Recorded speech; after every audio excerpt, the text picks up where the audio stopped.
শ্রীরাম জয় শ্রীরাম জয় শ্রীরাম জয় শ্রীরাম জয় শ্রীরাম জয় শ্রীরাম জয় শ্রীরাম জয় শ্রীরাম জয় শ্রীরাম জয় শ্রীরাম। কি মনে করছেন হঠাৎ কেন এই মশাল মিছিলের ছবি দেখাচ্ছি, কেনই বা জয় শ্রীরাম স্লোগান শোনাচ্ছি?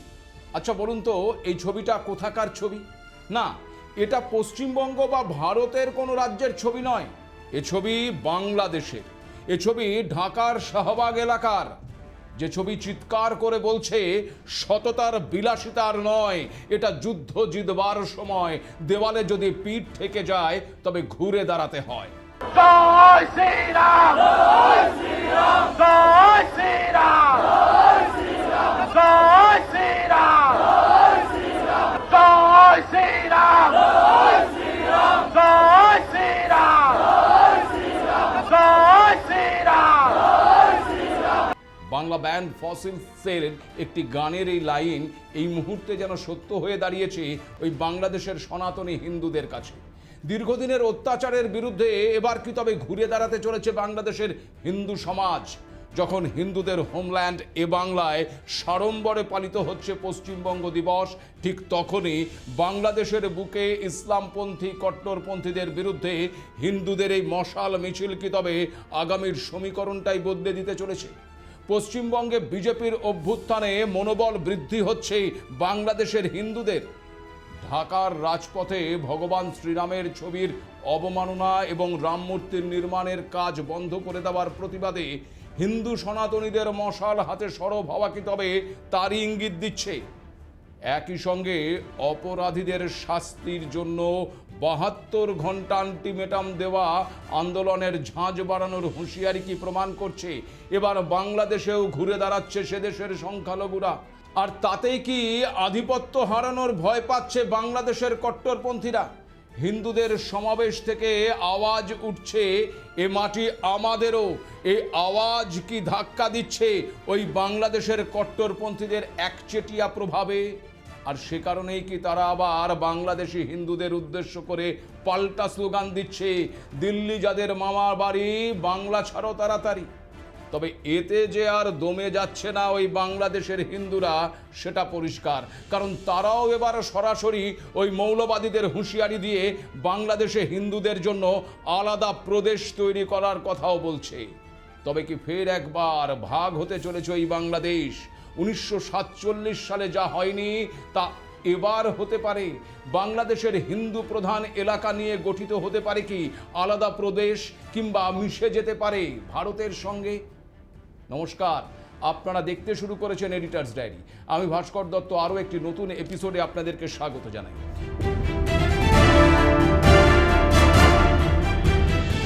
1947 সালের 20 জুন হিন্দু মহাসভার নেতা ডক্টর শ্যামাপ্রসাদ মুখোপাধ্যায়ের দূরদর্শিতা এবং আন্দোলনের ফলেই বাঙালি হিন্দুদের জন্য নিজস্ব ভূখণ্ড হিসেবে তৈরি হয়েছিল পশ্চিমবঙ্গ। এই দিনটিকে স্মরণ করতে শনিবার রাজ্য জুড়ে মহা সাড়ম্বরে পালিত হয়েছে পশ্চিমবঙ্গ দিবস। আর অন্যদিকে ঠিক এই আবহে বাংলাদেশের বুকে একটু একটু করে ঘুরে দাঁড়াচ্ছে হিন্দুরা। ঢাকার রাজপথে এখন শোনা যাচ্ছে জয় শ্রীরাম স্লোগান।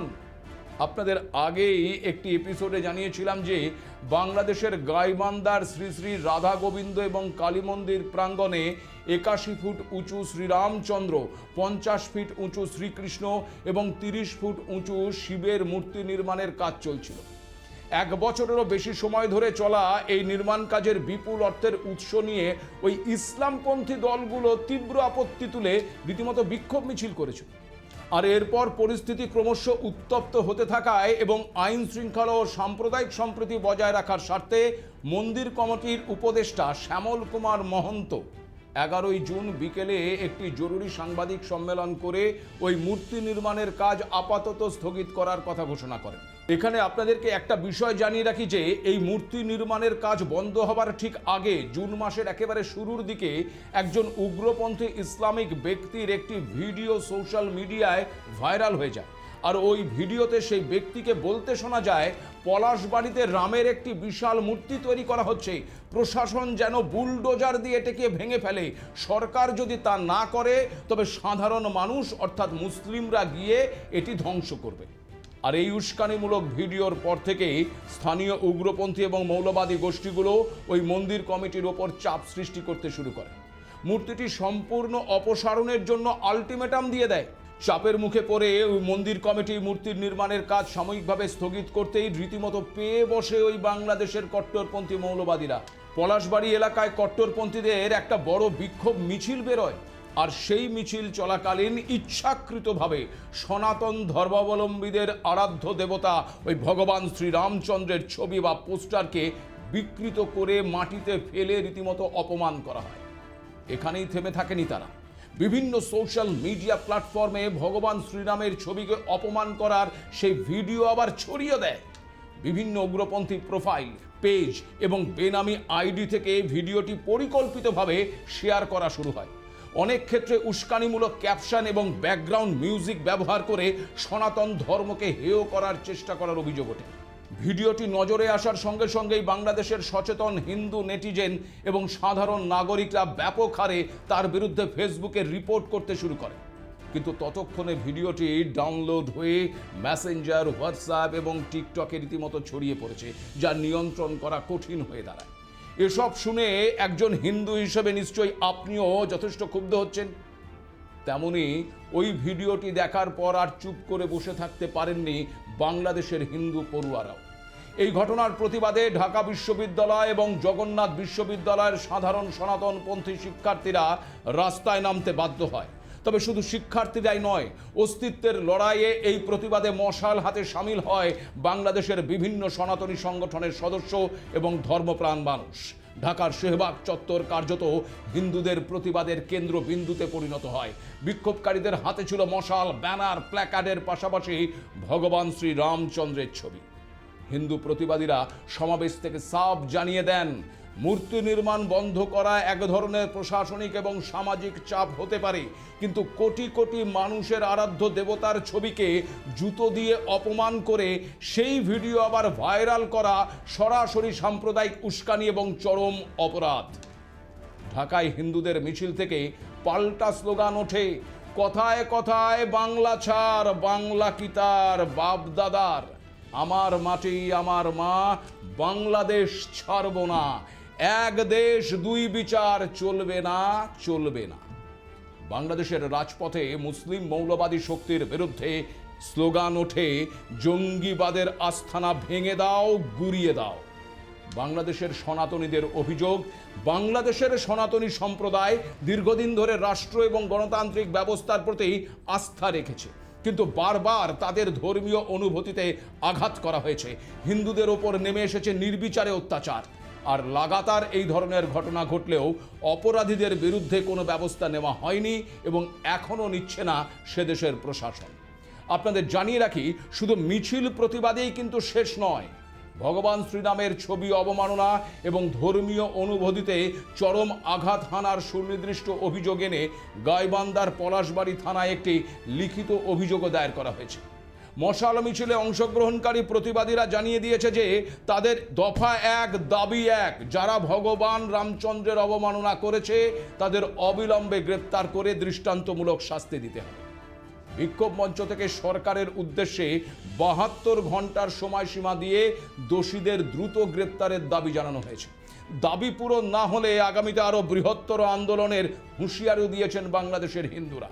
তারা পরিষ্কার জানিয়ে দিয়েছে, এই প্রতিবাদ শুধু রাজধানী ঢাকাতেই সীমাবদ্ধ থাকবে না, আগামী দিনে দেশের 64টি জেলাতে এই আন্দোলন ছড়িয়ে দেওয়া হবে বলেও হুঁশিয়ারি দিয়েছেন তারা। বাংলাদেশের বুকে হিন্দুদের এই এককাট্টা মনোভাব কি তবে এবার অন্য ইঙ্গিত দিচ্ছে?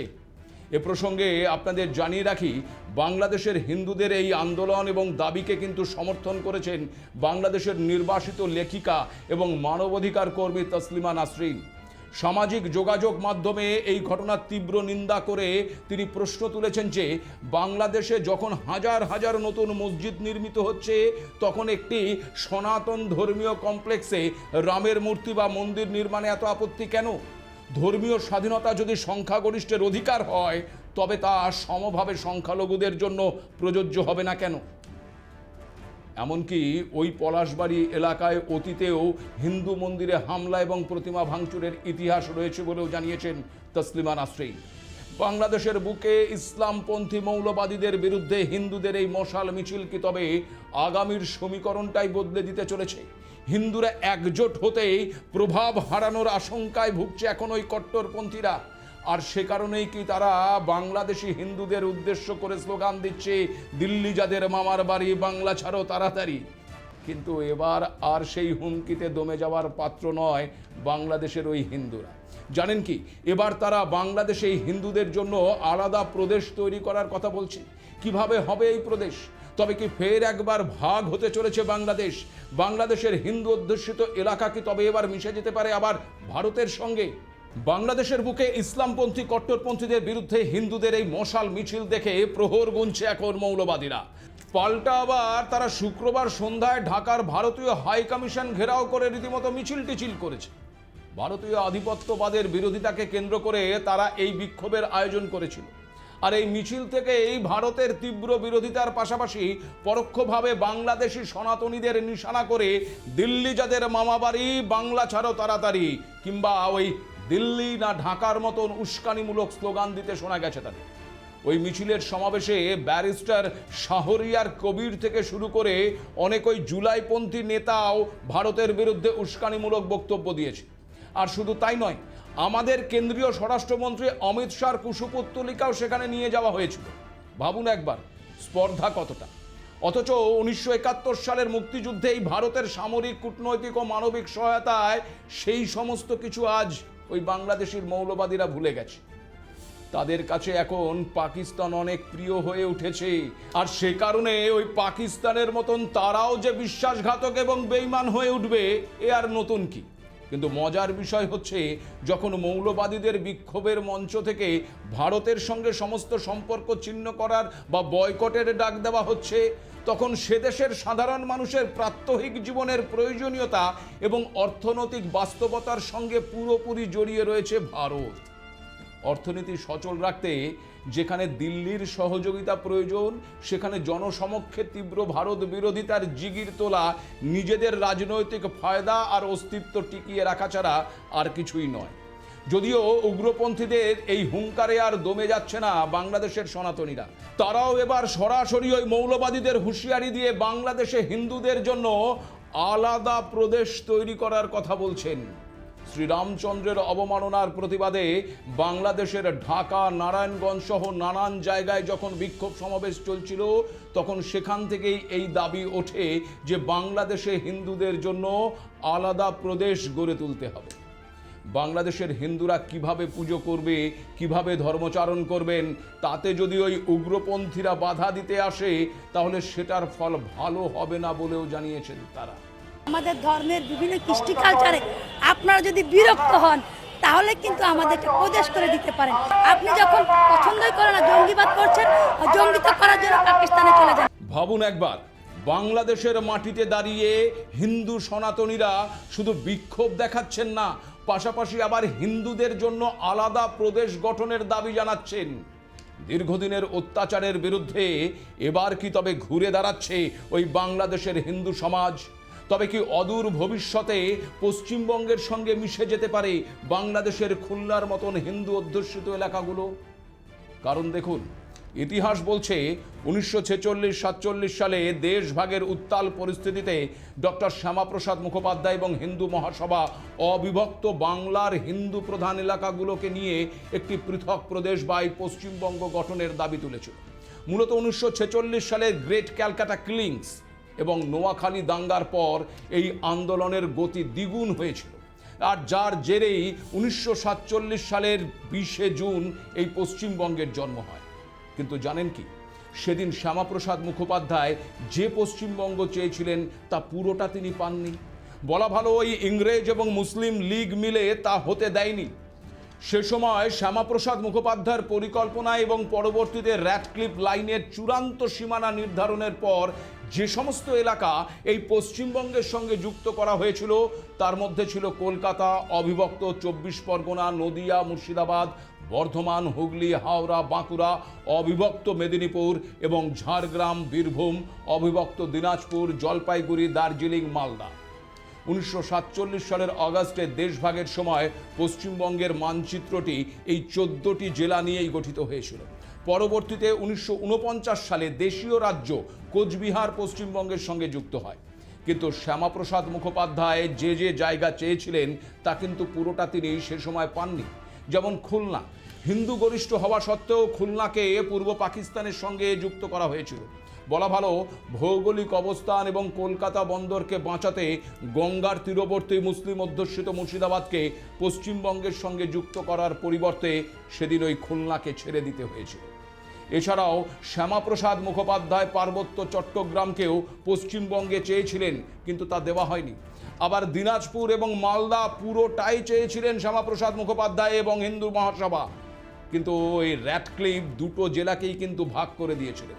পাশাপাশি ফরিদপুর এবং বরিশালের মতন কিছু এলাকায় বিশাল সংখ্যক ওই নমশূদ্র এবং হিন্দু জনসংখ্যা ছিল। শ্যামাপ্রসাদ মুখোপাধ্যায় চেয়েছিলেন এই এলাকাগুলোয় হিন্দুদের জন্য একটা বিশেষ ব্যবস্থা বা করিডোর রাখতে, কিন্তু ভৌগোলিক দূরত্বের কারণে তা সম্ভব হয়নি।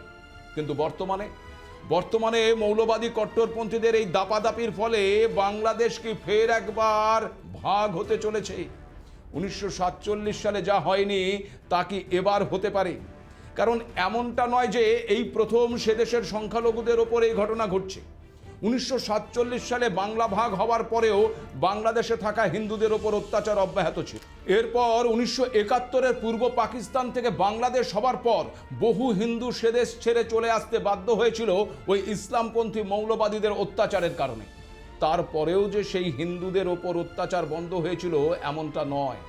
সাম্প্রতিক তথ্য বলছে 2013 সালের যুদ্ধ অপরাধের রায়কে কেন্দ্র করে বাংলাদেশের বিভিন্ন স্থানে, বিশেষ করে জামাত শিবির অধ্যুষিত এলাকায় হিন্দু সম্প্রদায়ের উপর ব্যাপক হামলা চালানো হয়েছিল।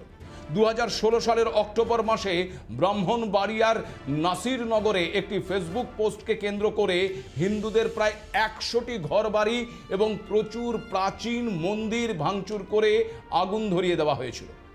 আবার 2021 সালের দুর্গাপুজোর সময় কুমিল্লার একটি মণ্ডপে পবিত্র কোরআন অবমাননার ভুয়ো গুজব ছড়িয়ে দিয়ে নোয়াখালী, চাঁদপুর, রংপুর সহ দেশের বিভিন্ন স্থানে ওই হিন্দুদের মন্দির, ঘর বাড়ি ভাঙচুর করা হয়েছিল। এমনকি ইস্কন মন্দিরেও হামলা চালানো হয়।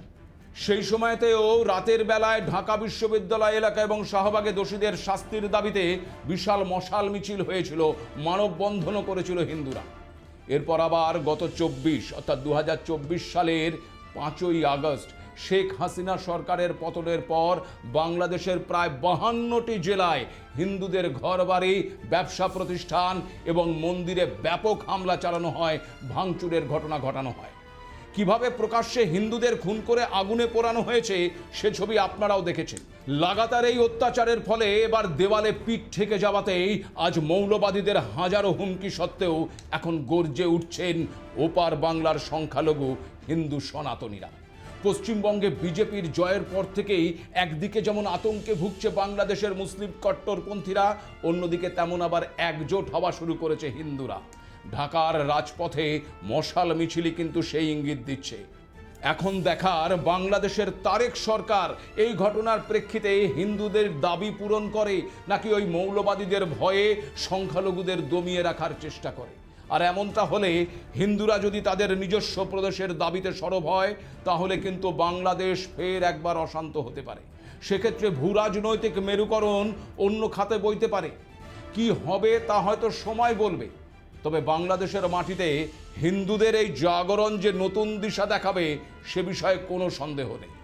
আজ এ পর্যন্তই। নমস্কার।